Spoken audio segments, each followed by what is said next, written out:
Hello मित्रों, नमस्कार। घड़ी खम्मा राम राम। अब देखते हैं अपन प्रश्नावली 2.2। काफी अजीबो गरीब। पहली प्रश्नावली में अपन ने क्या पढ़ा 2.1 में कि भाई शून्यांक कितने होंगे, समीकरण कैसे लिखते हैं और शून्यांक क्या होते हैं, इसके बारे में अपन बखूबी पढ़ चुके हैं। और अब जो प्रश्नावली आ गई है 2.2, पहला ही क्वेश्चन है, 6 क्वेश्चन दे दिए सर। कहीं तो x आ जाता है, कहीं s आ जाता है, कहीं x² आ जाता है, कहीं u आ जाता है, कहीं t आ जाता है, कहीं 2x आ रहा है, कहीं 8 आ रहा है, कहीं क्या आ रहा है। ये सब हो क्या रहा है आखिर में?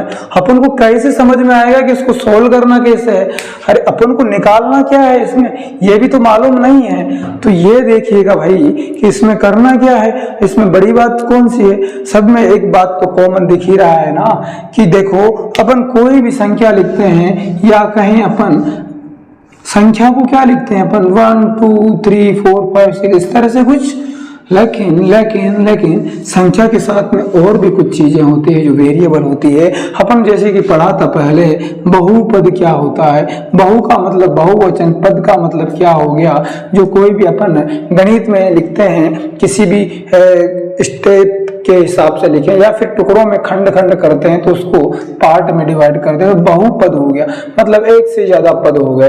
देखो तो इसमें एक पद ये हो गया, एक ये हो गया, ये हो गया, तो इसमें कितने पद हो गए? 3 पद हो गए ना। इसमें भी 3 है, इसमें भी 3 है, इसमें कितना है? 1 और 1 2 ही तो है, इसमें भी 2 है और इसमें 3 पद है। तो ये क्या हो गया सब? बहुपद हो गए ना।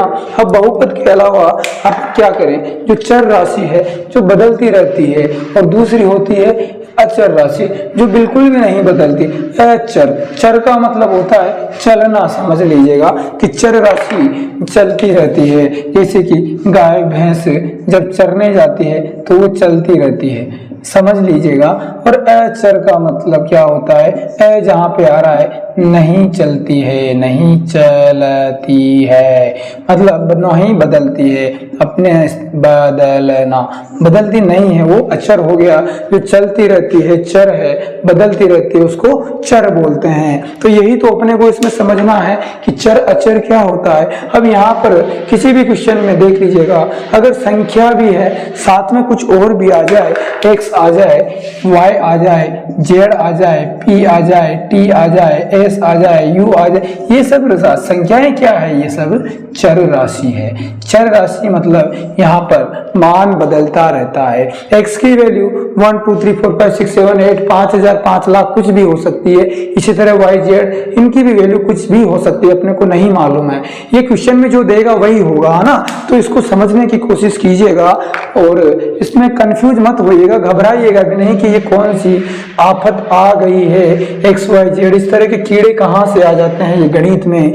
गणित तो कोई मतलब ही नहीं होता है एक्स वाई जेड का, इनका फिर क्यों ये चीजें आ जाती है?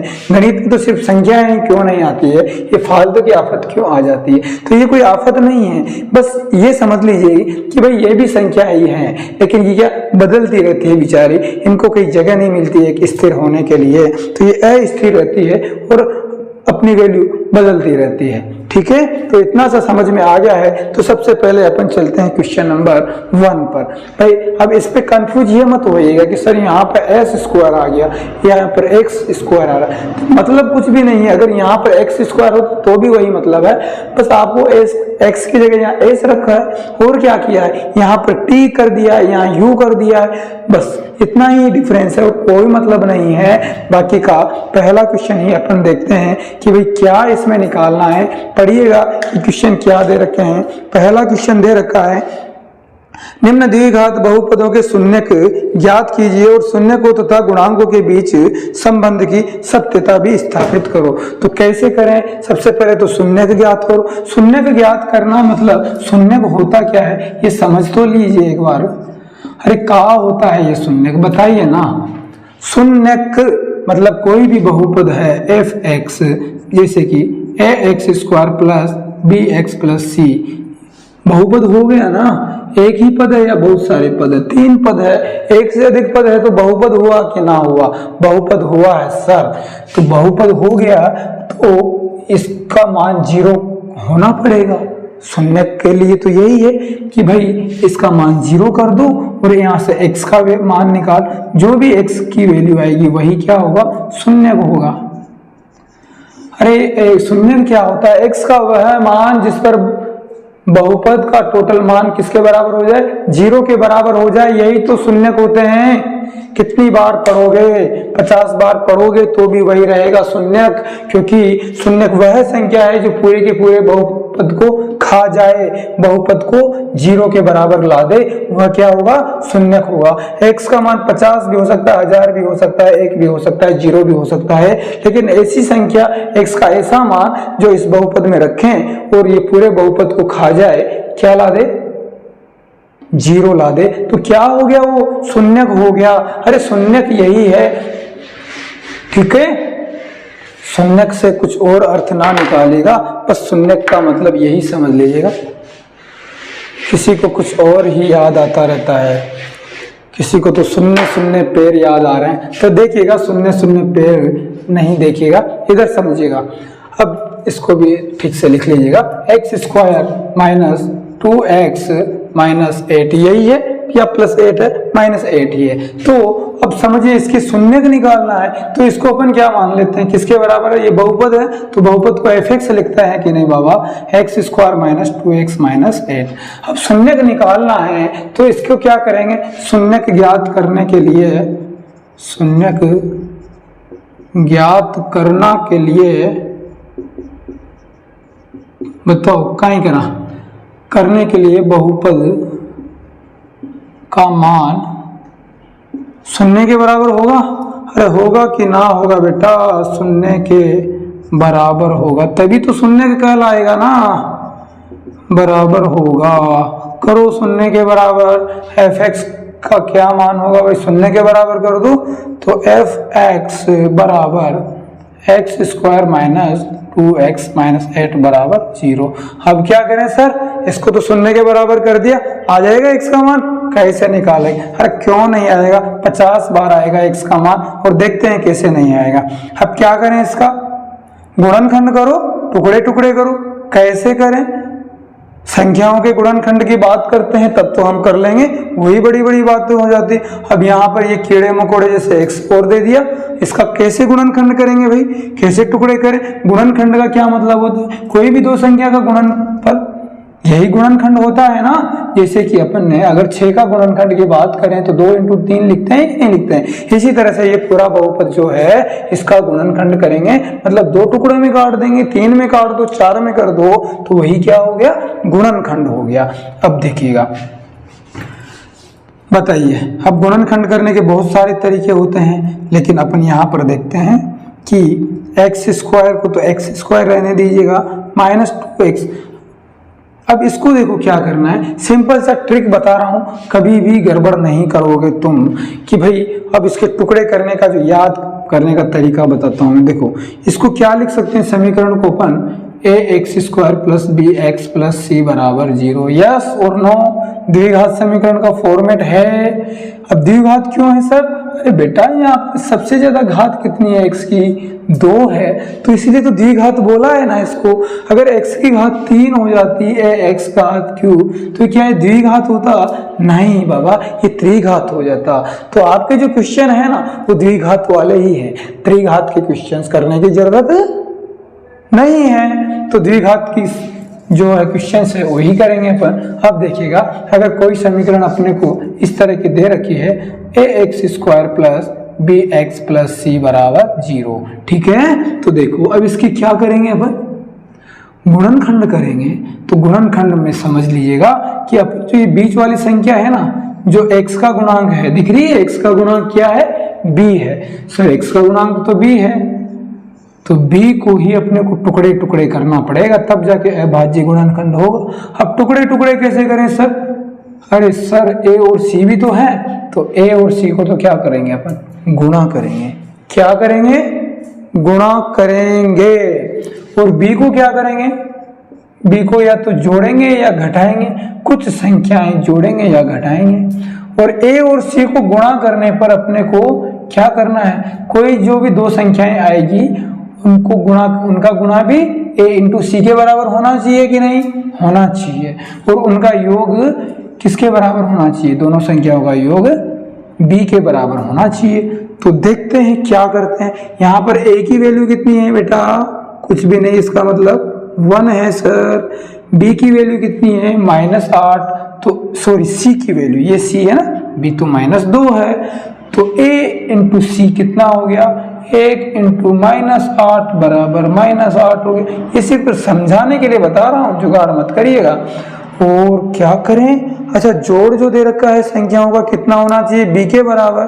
b की वैल्यू कितनी है 2, ना बाबा ना, अपने समीकरण में ax² plus bx plus c plus plus लिखा है, माइनस तो कहीं नहीं लिखा है, तो माइनस के 2 होगा, b बराबर -2। अब जोड़ने पर तो -2 आए और गुणा करने पर क्या आना चाहिए, -8। क्या होगा भाई बताओ, ऐसे जोड़े बनाओ कि गुणा करें तो -8 आ जाए। चलो करते हैं सर, 1 इंटू 8 गुणा करने पर 8 आ रहा है, 2 इंटू 4 गुणा करने पर 8 आ रहा है। संख्या प्लस माइनस अपन ले लेंगे अपने हिसाब से, ठीक है। तो पहले गुणा का देखते हैं। सर 2 केस बन रहे हैं, या तो 1 को 8 से गुणा करो या 2 को 4 से गुणा करो। अच्छा 1 को 8 से करते हैं, फिर या तो प्लस करो या माइनस करो कि b के बराबर आ जाए। अगर मैं प्लस करूं तो 8 और 1 क्या होगा 9, ज्यादा हो रहा है सर। अगर माइनस करें 8 में से 1 घटाओ तो 7 आ रहा है सर। प्लस में लो या माइनस में, लेकिन -2 के बराबर तो नहीं आ सकता। अच्छा 4, 2 और 4 के टुकड़े करो तो इनको गुणा करने पर 8 आ रहा है, बिल्कुल आ रहा है। अब जोड़ें या घटाएं तो सर जोड़ने पे तो 6 आ रहा है, घटाने पे 2 आ रहा है, लेकिन घटाने में अपने को तो -2 चाहिए ना। हाँ तो कौन सी बड़ी बात है, 2 को प्लस में लिखो और 4 को किस में लिखेंगे, माइनस में लिखो। अब -4 हो गया और प्लस के 2, तो कितना हो गया -2, और गुणा करो -4 इंटू 2, -8 आ रहा है। तो यही तो टुकड़े करने की विधि है। तो इसको क्या लिख सकते हैं, माइनस का 4x प्लस 2x। अरे यही तो किया है ना, -4 प्लस 2 माइनस का 8 बराबर 0। अब क्या करें, अब इन दोनों में से जो कॉमन आता है उसको ले लो, इसमें से जो आता है उसको ले लो। तो यहाँ पर x आ रहा है, तो यहाँ पर x कॉमन ले लिया तो एक x बच गया, यहाँ पर 4 बच गया, प्लस के 2 भी कॉमन ले लीजिएगा। यहाँ पर सर x बचेगा, यहाँ पे माइनस के 4 बचेगा, क्योंकि 4 दूनी 8 होता है बराबर 0। अब क्या करें सर, इसमें x-4 आ रहा है, इसमें भी x-4, x-4 आ रहा है तो खींच लेना बाहर उसको। तो x-4 को अपन ने पकड़ के बाहर खींच दिया। अब यहाँ पर क्या बच गया इसमें बेटा, इसमें x बच गया, और इसमें सर यहाँ तो प्लस के 2 बच गया। और बराबर के 0 भी करना है ना, तभी तो समीकरण बनेगी। ठीक है सर, इतना कर ही लिया है, तो अब क्या करें, अब क्या करना है, अब तो क्वेश्चन ही सॉल्व हो गया भाई, कुछ करना ही नहीं है, सब कुछ खत्म हो चुका है। अब क्या करोगे, जब क्वेश्चन ही कंप्लीट हो गया है तो अब बचा क्या है, अब तो कुछ नहीं है। अच्छा ये 2 संख्याएं 0, 2 संख्याओं का गुणनफल 0 के बराबर कब होगा भाई, या तो ये संख्या भी 0 के बराबर हो जाए या फिर ये संख्या 0 के बराबर हो जाए। अगर ये संख्या 0 के बराबर हो जाता है तो भी 0 होगा, और ये संख्या 0 के बराबर होता है तो भी 0 भी होता है, क्योंकि किसी संख्या को 0 से गुणा करेंगे तो 0 आएगा, चाहे इसको इससे गुणा करो या इसको इससे गुणा करो। हाँ सर बात सही कही आपने। तो यहाँ पर क्या बनेगा बेटा, अब x-4 बराबर 0 हो जाएगा, या फिर x प्लस 2 बराबर 0 कर दीजिएगा। तो यहाँ से इसको 4 को उधर ले जाएगा तो बराबर 4, या फिर इस 2 को भी उधर ले जाए तो -2 हो गया। तो x की 2 मान आ गए सर, x बराबर प्लस के 4 या फिर x बराबर -2। अब क्या करें, अरे यही तो शून्यक है, अपने को यही तो निकालना था ना कि भाई x के वह मान जिससे बहुपद का मान किसके बराबर हो जाए, 0 के बराबर। इस बहुपद को 0 करके चले और x का मान निकाल लिया तो शून्यक आ गए ना। अतः शून्यक, अतः बहुपद क्या था, बहुपद x² - 2x - 8 के शून्यक क्या होंगे, शून्यक x बराबर 4 व x बराबर -2 होंगे। होंगे कि नहीं? बिल्कुल होंगे सर। फिर क्या करें? अरे ये दशमलव नहीं है बाबा, ये माइनस है, ठीक है। तो अब क्या करें? अब शून्यक भी निकाल ले। अब ये भी कह रहा है कि उनके या किनके शून्यांकों के योगफल और उनके गुणनफल के बीच संबंध को सत्यापित करो। अब संबंध को सत्यापित भी करना है तो कैसे करें भैया?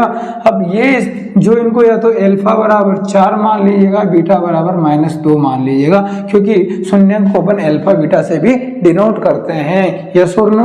बिल्कुल सर। अब अच्छा, जो सत्यापित करने वाली बात है उसको देखते हैं कैसे करते हैं। तो शून्यांकों का योग क्या होगा? शून्यांकों का योग कराओ। शून्यांकों का योग अल्फा प्लस बीटा बराबर अल्फा की वैल्यू कितनी है? अच्छा, बीटा -2 है बेटा, है ना? तो कितना है? 4 -2 बराबर प्लस के 2 आ रहा है सर, प्लस के 2 आ रहा है। हाँ, तो प्लस के 2 लिख दीजिएगा। अच्छा, शून्यांकों का योग फिर किसके बराबर होना चाहिए सर? शून्यांकों का योग जो होता है -b/a के बराबर होता है, या फिर कहें अपन -b का जो माइनस x का गुणांक बटे x² का गुणांक। ये क्या लिख रहे हो? हमें समझ में नहीं आ रहा है, समझ में भी नहीं आएगा। देखिएगा इधर समीकरण को क्या लिखते हैं? ax² + bx + c बराबर 0 हो गया ना? तो x² का गुणांक क्या है बीड़ू? सर x² का गुणांक a है, तो x² के गुणांक की जगह a ही तो लिखा है ना। और x का गुणांक कितना है सर? b है, तो यही तो लिखा है b। तो फिर ये माइनस कहाँ है? माइनस फॉर्मूले में है बेटा, यहाँ पे भी है, यहाँ पर भी है। हाँ, तो अब बताइए x का गुणांक कितना है समीकरण में? अपना समीकरण तो ये है ना सर, बहुपद, ये रहा समीकरण। x का गुणांक कितना है? -2, और एक माइनस फॉर्मूले का लगा दीजिएगा बटे a कितना है? a तो कुछ भी नहीं है, मतलब 1 है, कुछ नहीं है। तो अच्छा, माइनस को माइनस से गुणा करोगे तो +2 में 1 है, तो उसका कोई मतलब ही नहीं है। अच्छा, शून्यांकों का योग यही आया था क्या? हाँ सर, यही तो आया था, तो संबंध सत्यापित हो गया ना। अब शून्यांकों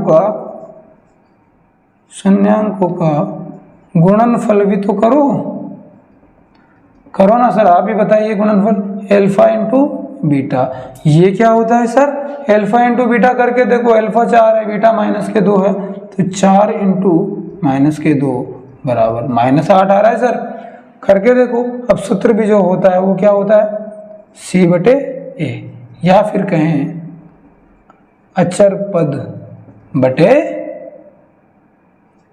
x² का गुणांक। ये अचर पद कहाँ से आ गया? अरे ये समीकरण लिखिए, c जो है ना किसी भी संख्या का गुणांक नहीं है, सिर्फ संख्या है, तो वही अचर पद हो गया। अब c का वैल्यू देखो इस समीकरण में कितना है? -8 है सर, लिखो -8। a का वैल्यू सर कुछ भी नहीं है, तो चिल्ला क्यों रहे हो? कुछ भी नहीं है तो 1 लिखो ना, लिख तो दिया ना। तो क्या आ गया? -8/1 सर, -8 ही तो आएगा। अरे बेटा, यही तो बता रहे हैं ना अपन कि शून्यांकों का गुणनफल अल्फा इंटू बीटा किया तो -8, और जो रिलेशन होता है शून्यांकों का गुणनफल अचर पद बटे x² का गुणांक, तो वो भी तो -8 आ रहा है। इसका मतलब शून्यांकों का योग और गुणनफल जो है उसमें संबंध सत्यापित होता है कि नहीं? होता है। अतः यहाँ पर लिख दूं? अरे लिख दूं क्या? लिखो ना गुरु, कहीं पे भी लिखो। अतः शून्यांकों का योग व गुणनफल सत्यापित होता है। यस, यही निकालना है और कुछ नहीं करना है। तो एक बार फटाफट से देख लीजिएगा, 2 मिनट में वापस से समझाने की कोशिश करता हूँ। तुम्हें वैसे समझ में आ गया क्योंकि तुम बहुत ही इंटेलिजेंट हो या नहीं हो। नेगेटिव क्यों सोचते हो। चलो देखो पहला क्वेश्चन क्या दे रखा है, x square minus 2x minus 8 दे रखा है बहुपद। क्या निकालना है, शून्यांक का मान निकालो और संबंध भी सत्यापित करना है। तो शून्यांक कैसे निकालेंगे भाई, शून्यांक निकालने के लिए बहुपद का मान किसके बराबर करेंगे, शून्य के बराबर करेंगे। शून्य के बराबर कर दिया मैंने बहुपद के मान को, फिर शून्य के बराबर कर दिया तो इसके क्या गुणनखंड कर दिए, खंड खंड करके क्या निकाल दिया, इसके x के मान निकाल दिए। x का मान 4 आ गया, -2 आ गया। अरे यही तो शून्यांक हो गए ना, शून्यांक को अल्फा और बीटा से भी डिनोट करते हैं। अल्फा बराबर 4, बीटा बराबर -2। अब शून्यांकों का योग करें सर, अच्छा इसको -2 को थोड़ा सा सही लिख लीजिएगा बेटा ना। तो शून्यांकों का योग करते हैं तो अल्फा प्लस बीटा बराबर कितना हो गया 4 और बीटा -2 तो कितना हो गया 2 हो गया। इनमें जो रिलेशन होता है वो क्या होता है, गुणांक जो शून्यांकों का योग होता है वो क्या होता है कि भाई जो अचर राशि है उस जो x का गुणांक है उसमें किसका भाग देंगे, x स्क्वायर के गुणांक को और माइनस से गुणा कर दो तो क्या आ जाएगा शून्यांकों का योग। इसी तरह से शून्यांकों का गुणनफल अल्फा इंटू बीटा निकाला, 4 इंटू -2 बराबर -8 हो गया। और इनमें क्या रिलेशन होता है, c बटे a बराबर का अचर पद बटे x स्क्वायर का गुणांक। अचर पद कितना है यहाँ पर देखिएगा -8, x स्क्वायर का गुणांक a है तो -8 आ गया ना, तो ये बराबर ये हो गया, इधर 2 बराबर आ गए। तो मतलब शून्यांकों का योग और गुणनफल का जो संबंध है वो सत्यापित होता है। अब यहाँ पर दिक्कत आ सकती है तुम्हें कि गुणनखंड कैसे करें, इससे बिल्कुल भी नहीं घबराना है। गुणनखंड विधि जो है बहुत आसान है। इस जो x का गुणांक है इसको इस तरह से लिखो 2 टुकड़ों में तोड़ के कि भाई इनका गुणनफल करें ना अपन इन दोनों संख्याओं का, जैसे मैंने 2 टुकड़ों में तोड़ दिया तो गुणनफल करें तो ये इसके बराबर आना चाहिए। अगर x के यहाँ गुणा में कुछ भी नहीं है तो, अगर गुणा में कुछ है तो x के जो गुणा में है a इंटू सी के बराबर क्या आना चाहिए, इनका गुणनफल आना चाहिए। और योग करें तो क्या आना चाहिए, ये आना चाहिए। बस यही तो करना है और कुछ भी नहीं, जिसमें आ गया आंसर। यहाँ पे मैंने क्या कर दिया, -2x को -4x + 2x लिख दिया, जोड़ते तो -2x आ रहा है और -4 इंटू 2 को गुणा करो तो -8 भी आ रहा है। जो कॉमन आ रहा है कॉमन ले, आगे बढ़ो, 0 करो। और दोनों संख्या 2 गुणनखंड है तो एक तो 0 होना पड़ेगा, या तो x - 4 0 होगा, x + 2 0 होगा। जब निकाल लो, बस यही है और कुछ भी नहीं है। तो मैंने पहला क्वेश्चन करा दिया, बाकी की प्रैक्टिस आप कीजिएगा और बाकी के क्वेश्चन भी मैं कोशिश करूंगा कि इनको कंप्लीट करा सकूं, लेकिन सभी क्वेश्चन को मैं नहीं कराऊंगा। नहीं तो तुम क्या करोगे भाई, तमाशा देखोगे। प्रैक्टिस तुम्हें करनी है, एग्जाम में लिखना तुम्हें है। तुम्हें एक क्वेश्चन बता दिया है, इसके बेस पे तुम बाकी के क्वेश्चंस कर सकते हो। फिर भी प्रयास करेंगे कि भाई जो कमजोर बच्चे हैं उनके लिए थोड़ी दया भावना रखते हुए बाकी के क्वेश्चन भी हम सॉल्व करेंगे। बाकी मिलते हैं अगले वीडियो में बहुत ही जल्दी। जय हिंद, जय भारत।